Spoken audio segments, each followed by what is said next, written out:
all of the examples that we've looked at so far in this section have had to do with our power rule. So we've been adding 1 to the power, dividing by our power.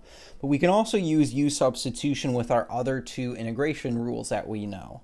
So we know that the indefinite integral of e to the x dx is equal to e to the x plus c.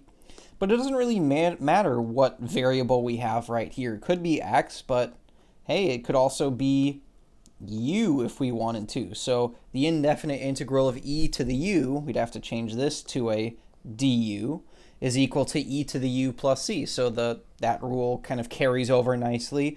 And very similarly, our third integration formula that we know 1 over x dx is equal to natural log absolute value of x plus c.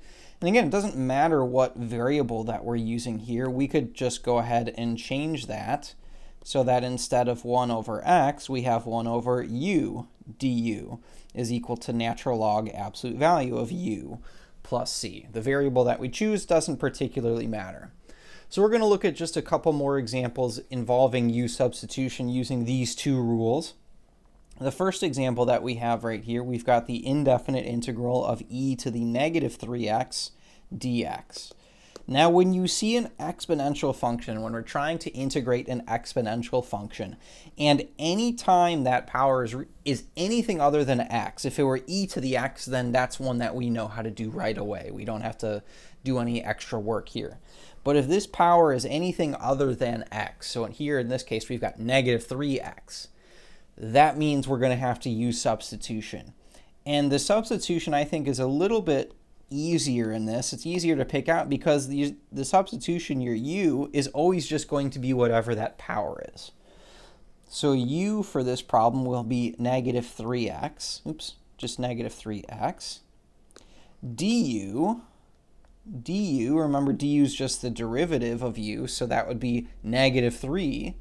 So here I'd have negative 3 times dx. So again, I want to think about what this is going to look like after I make my substitution. I kind of want it to look like the indefinite integral of e to the u, because that's something that we know how to deal with. So when I make my substitution, the first part should look like e to the u, which is good. That's what I want. I need to find out how to make some sort of substitution for this dx though. And I have dx over here in my expression, in my equation for du, but I also have this negative 3 that I'm going to have to get rid of, that extra negative 3. So just like I did before, I'll multiply both sides by 1 over negative 3, or negative 1/3. So here I'll multiply by negative 1/3. So here we'll have negative 1/3 du is equal to just dx. Now the dx and the dx line up exactly right. So that means when I take out that dx, I need to replace it with negative 1/3 du. So we'll have the indefinite integral of e to the u times negative 1/3 du. Now that negative 1/3 is a constant multiple. I'm going to factor that out right away. So I'll say negative 1/3 times the integral e to the u du. Sometimes I'll jump straight to this step. I will just factor that constant multiple out right away because I'm always going to do that. I just think it makes the rest of our work a little bit easier. But if you like showing this intermediate step, I do think it's kind of helpful in just kind of practicing and knowing where everything comes from. But at this point, this is something that we know how to integrate. We can consult our antiderivative rule that we had up here. The negative 1/3 is a constant multiple, so we just multiply our solution by it. The antiderivative of e to the u is just e to the u plus c. And then lastly, we just need to take our expression for u, which was negative 3x, and plug that back in. So our antiderivative should look like negative 1/3 times e to the negative 3x plus c. There is our antiderivative. So let's practice one more. We'll look at a natural log example before we wrap this video up. Here in example 7, I have the indefinite integral of x divided by x squared minus 9 dx. So this one perhaps looks a little bit tricky. We've got powers of x in both our numerator and our denominator. I'm going to look specifically at our denominator. I see that highest power of x. I'm thinking that would be a good choice for our u. So I'm going to take x squared minus 9 as our u.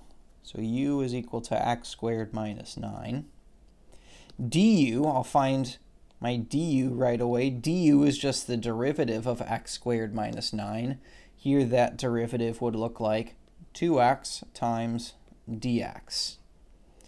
And if I look at what I have left over in my problem, we're actually here. Before we do that, let's look ahead. Let's kind of peek ahead at what our substitution is going to look like. We will have u in the denominator. So what we have left over at this point is we've got this x dx. So I have x dx, which is good. I just have this extra 2 that I need to get rid of. So just like before, we'll multiply both sides by 1/2. And on the left-hand side, we'll have 1/2 times du is equal to x dx. Now that lines up exactly right. We have x dx. So we can either put that 1/2 times du in our numerator, or again, if you'd rather just put that off to the side and say times 1/2 du, we have to have something in our numerator, so we would just put a 1 in our numerator. Either one of those is perfectly fine. 1/2 though, that is a constant multiple, so I'm going to factor that to the front. So 1/2 times the indefinite integral of 1 over u times du.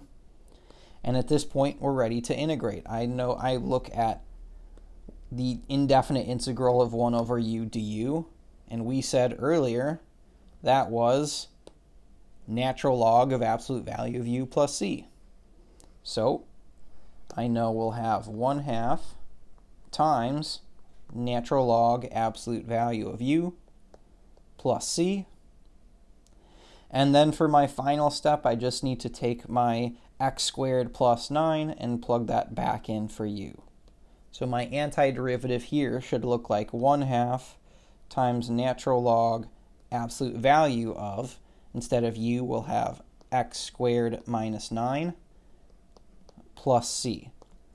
So here is our general antiderivative.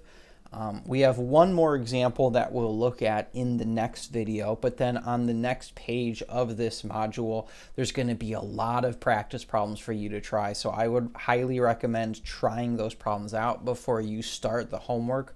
I'll have solutions to all of those problems written out as well.